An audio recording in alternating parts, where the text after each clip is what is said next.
crianças e adolescentes. As investigações tiveram início a partir da fuga de um adolescente que foi encontrada dias após pelos familiares, residindo com o investigado e outras 5 adolescentes.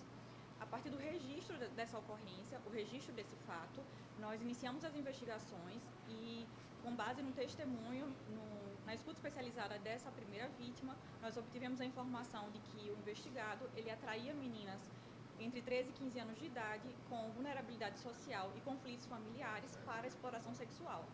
Essa prática ocorria da seguinte forma: após elas chegarem na residência dele, elas eram levadas durante as madrugadas para um ponto localizado na Avenida Itaúba, onde elas eram vigiadas e agenciadas por cerca de R$ 100 por encontro, né, por interesses, pela prática de algum homem que quisesse interesse sexual com elas. Uma das vítimas, inclusive, chegou a apresentar um cartão plastificado com o QR Code da conta do investigado. Ele fazia esse cartão plastificado, entregava para as adolescentes para que elas possam entregar esse cliente para fazer o pagamento diretamente à conta dele. Nós, então, representamos, a partir desse primeiro depoimento, nós representamos pelos mandados de busca e de prisão e obtivemos a autorização judicial e na manhã de ontem realizamos o cumprimento desses mandados. Ao chegar ao local ontem, nós constatamos a presença de 2 adolescentes vivendo com o investigado e possivelmente também submetida a essas práticas. No local também foram encontrados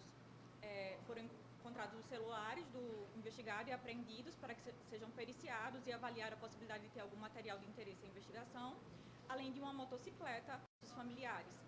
E nós continuamos a investigação para identificar o número exato de vítimas desse homem. Tem sido um ponto difícil porque essas vítimas, elas entendem no primeiro momento, não entendem como agressor, entendem como alguém que estava ali ajudando elas diante de tantas dificuldades. De início, nós temos os crimes de exploração sexual e fornecimento de álcool e drogas a elas, mas está sendo avaliado se há algum outro crime praticado por esse homem. As 2 adolescentes que foram encontradas com ele na data de ontem foram encaminhadas ao Conselho Tutelar. O Conselho Tutelar ia realizar a busca de familiares ou abrigá-las no abrigo, né, da cidade de Manaus. Doutora, alguém facilitou o acesso entre esses homens e esses 2 adolescentes ou eles se aproximou por conta própria? Havia um adolescente que já residia há algum tempo, um adolescente de 14 anos, que já residia há algum tempo com o investigado e, a princípio, era ela quem atraía as outras meninas para essa situação. Inclusive, essas meninas todas haviam fugido de casa e já estavam em situação de fora da escola há algum tempo também. Doutora, só para uma compreensão melhor, elas então não eram mantidas em cárcere privado, elas podiam sair ali daquela residência livremente? Sim, não havia situação de cárcere. O que mantinha elas no local era essa questão de serem vulneráveis, né, economicamente, de terem esses conflitos, muitas vezes eram expulsas de casa, cada um tinha a sua realidade específica, né, de fuga ou de expulsão de casa. Mas o que as mantinham era o fato de que ele dava essa proteção e esse acolhimento que elas não encontravam muitas vezes nas famílias. Em relação a esses homens que se aproveitavam dessa situação por meio dos dados ali dos comprovantes de Pix, porque a gente percebeu que eram feitos via Pix, sim, vai ter algum tipo de investigação também, até para apurar esses delitos cometidos por esses homens? Sim, ainda está muito no início, né? Nós fizemos ontem o cumprimento da busca, mas é possível que a partir dessa identificação de dados das contas, nós cheguemos a esses homens também. Então, vocês encontraram 2 adolescentes. Você estima quantos possam ter sido? Na data de ontem haviam 2 adolescentes, mas na época que essa primeira vítima, alguns meses atrás, estava residindo na casa dele, haviam 5 adolescentes. Então, a princípio, a gente estima que tenham 7 adolescentes, mas nós precisamos de denúncias, né, de outras informações para chegar até o número total de vítimas. Não tem a identidade dessas outras 5? Nós temos as identidades, mas ainda não foram localizadas para serem ouvidas. Está nesse processo. Doutora, 2 perguntas. A residência era própria desse homem ou era alugada? Moravam quantas pessoas lá?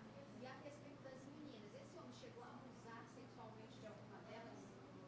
A residência era própria dele, ele residia sozinho e tinha sempre esse fluxo de meninas na casa dele, né, que entravam, chegavam e depois saíam em virtude desses benefícios que ele concedia enquanto elas estavam nessa situação de rua, muitas vezes.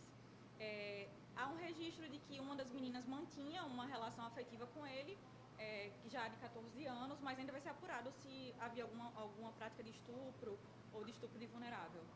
E os pais dessas meninas, doutora, eles também vão ser chamados? Como é que está a situação com os pais?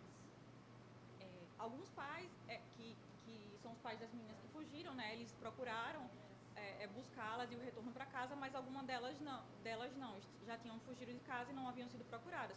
Nós vamos localizar todos eles, né, e junto com o Conselho Tutelar até acompanhar e orientar essas famílias para que possam dar o direcionamento necessário a essas meninas. Delegada, essa casa também ficava no Jorge Teixeira ou era próximo da residência pai?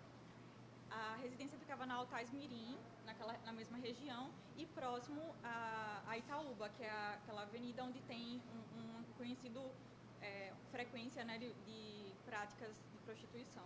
Doutora, esse homem, além desse crime agora imputado a ele, já tinha passagem pela polícia por algum crime?